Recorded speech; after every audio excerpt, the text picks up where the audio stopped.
niko na Alex Masaba na wakili Yunes. Wote kwa pamoja tulikuwa tunawawakilisha waleta maombi hapa Mahakama Kuu Kanda ya Shinyanga. Na kabla sijaenda kwenye msingi wa nini kimejiri leo, naomba niwarejeshe nyuma kidogo.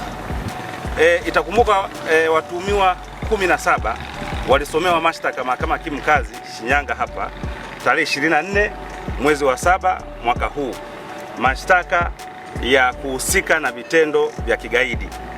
Baada ya kusomewa mashtaka hayo, sisi kama mawakili tukaona kuna kasoro za kisheria kuhusu hayo mashtaka, kwa sababu mashtaka hayo yalikuwa sio ya ugaidi wala yalikuwa hayaonyeshi vitendo vyovyote vya kigaidi. Kwa hiyo waliposhtakiwa, na itakumbuka kwamba mashtaka hayo hayana dhamana, watuhumiwa hao mpaka leo tunapozungumza bado wako mahabusu na wanashikiliwa na jeshi la polisi wakiwa mahabusu. Sasa tulivyoona kuna kasoro hizo, na tunajua wana haki vile vile ya kuwa nje au kuwa huru, kwa sababu makosa wanayoshtakiwa nayo hayapo, yani hayafahamiki kwa mujibu wa sheria, tukachukua jukumu la kuomba marejeo Mahakama Kuu, kwa maana revision. Tukaomba marejeo Mahakama Kuu na watuhumiwa wote 17 au waleta maombi wote 17 tukaunganisha, sababu kule Mahakama Hakimu Mkazi kulikuwa kuna waligawanywa katika makundi manne au 17.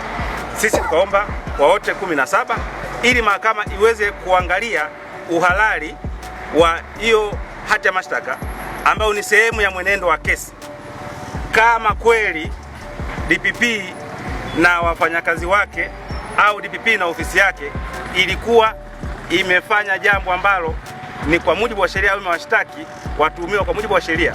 Sasa tulipoomba revision au marejeo Mahakama Kuu, kesi ikapangwa kwa Mheshimiwa Jaji Masa.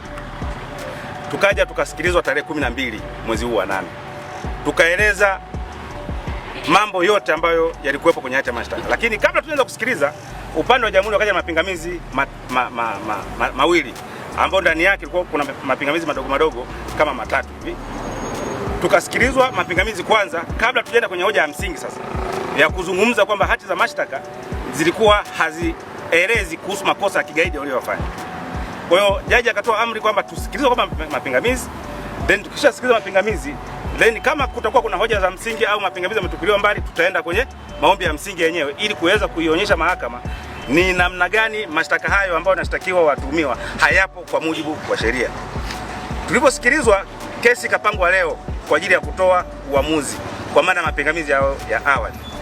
Sasa kabla ya leo kufika mahakamani hapa tarehe 21, tarehe 17 wenzetu upande wa jamhuri wakaenda Mahakama ya Hakimu Mkazi Shinyanga tena, wakaenda kurekebisha makosa ambayo sisi tumeyalalamikia kwenye maombi yetu ambayo yako kwa Jaji Masa. Yaani kesi iko Mahakama Kuu, wao wakaenda tena kule chini baada ya kuona kuna makosa wameyafanya, wakaenda kurekebisha. Na ikumbuke sio kurekebisha, sio kuyaondoa, kurekebisha. Sasa kiutaratibu kisheria, kunapokuwa kuna revision au marejeo Mahakama Kuu, jalada huwa linaenda wapi? Mahakama Kuu. Kule chini kunakuwa hakuna chochote.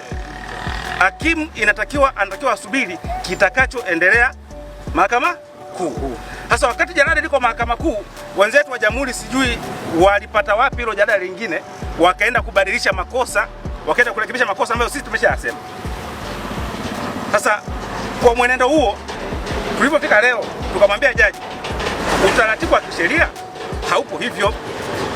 Wenzetu walipata wapi mamlaka pamoja na hakimu mkazi wa Mahakama ya Shinyanga kurekebisha hati ya mashtaka au hati za mashtaka za washtakiwa wote wakati jalada liko Mahakama Kuu kwa Jaji Masa?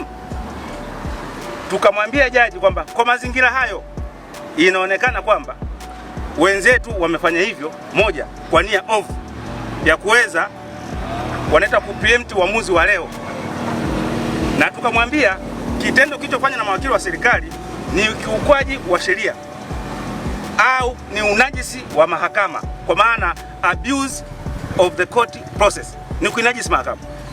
Lakini tukamwambia vile vile, sasa kwa mazingira hayo tunaomba mambo 3.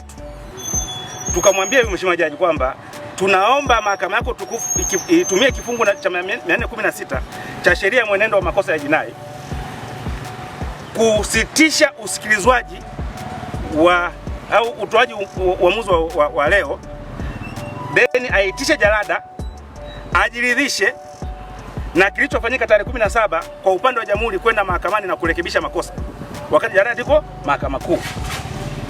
Lakini tatu, tukamwambia tupangiwe tarehe nyingine tuje sasa tukueleze ili mahakama iangalie kitendo kilichofanywa na DPP na ofisi yake ni sahihi au sio sahihi. Kwa bahati mbaya jaji akakataa.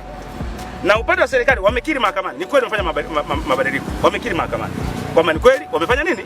Mabadiliko. Na jalada ambalo limefanya mabadiliko sio lile ambalo liko kwa Jaji Masa. Wanasema kulikuwa kuna duplicate. Duplicate maana yake ni kwamba jalada halisi liko huko mahakama kuu, wakatengeneza lingine. Wakatengeneza nini? Jalada lingine. Kitu ambacho ni kinyume na sheria. Kinyume na utaratibu. Kwa hiyo wamebadilisha mashtaka ambayo kimsingi tumeyalalamikia mahakama. Wao walichoenda kufanya, wamefanya mabadiliko. Maana yake mabadiliko kwenye jalada la msingi. Yaani kuna jalada la msingi lipo au jalada original lipo, wakaenda kufanya mabadiliko. Badala ya kuondoa, at least wangeondoa. Lakini wameenda kufanya mabadiliko kwenye jambo ambalo linalalamikiwa.